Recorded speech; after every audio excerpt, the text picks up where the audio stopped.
Hi കൂട്ടുകാരെ. അപ്പോൾ ഇന്ന് ലാലേട്ടൻ്റെ എപ്പിസോഡ് നടന്നപ്പോൾ ടിക്കറ്റ് ഫിനാലേക്ക് ഒരു ഗെയിം നടന്നിരുന്നു. അപ്പോൾ കഴിഞ്ഞ വീക്കിൽ മറ്റേ പോയിൻ്റ് കിട്ടിയത് ഗ്രൂപ്പ് എല്ലാം ചേർന്ന് ഋഷിക്ക് കൊടുത്ത ഒരു ബോണസ് പോയിൻ്റോടുകൂടിയാണ് ഋഷി ഇപ്പോൾ ഇരിക്കുന്നത്. പക്ഷേ ഇന്ന് വന്നിട്ട് ഒരു ഗെയിം കളിച്ച് ഒരാൾ കൂടി ബോണസ് പോയിൻ്റ് കൊടുക്കുക ആണ് എന്നുള്ളൊരു സംഭവമാണ് ഇന്ന് പറഞ്ഞത്. അങ്ങനെ ഒരു ഗെയിം കളിച്ചു. ടിക്കറ്റ് ഫിനാലയുടെ ഫ്ലാഗൊക്കെ ലാലേട്ടൻ കാണിച്ചു. അതിനുശേഷം ഗെയിം തുടങ്ങി. ആദ്യം ഈ നമ്മൾ ഗെയിമിൽ 2 കൈ ഉപയോഗിക്കരുത് എന്ന് പറഞ്ഞിരുന്നു. പക്ഷേ നമുക്കത് നോക്കിയാൽ കാണാം, ജാസ്മിൻ 2 കൈ ഉപയോഗിച്ചാണ് അത് ചെയ്തത്.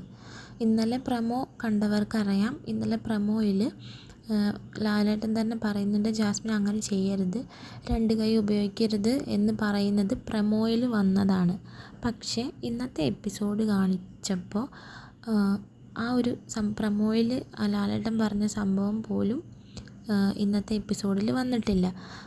അപ്പം നമുക്ക് ഇതിൽ നിന്ന് തന്നെ മനസ്സിലാക്കാം, ഇപ്പോൾ ഒത്തിരി നമ്മൾ കാണുന്നുണ്ട് ഫേവറിസം ചെയ്യുന്നു എന്നുള്ളൊരു സംഭവം ജാസ്മിന് വേണ്ടിയിട്ട്. അപ്പോൾ ഇന്ന് അത് ശരിക്കും മനസ്സിലാക്കാൻ പറ്റുന്ന രീതിയിലുള്ളൊരു ഇൻസിഡൻ്റാണ് അവിടെ നടന്നിട്ടുള്ളത്. കാരണം ബാക്കി എല്ലാവരും അവിടെ മത്സരിക്കാൻ വേണ്ടി തന്നെ വന്നിരിക്കുന്നവരാണ്, കഷ്ടപ്പെട്ട് ഗെയിം കളിക്കുന്നവരാണ്. അപ്പോൾ അതിലിങ്ങനെ ഒരു ഫേവറിസം ചെയ്യുക എന്നുള്ളത് തീർത്തും തെറ്റായ ഒരു കാര്യം.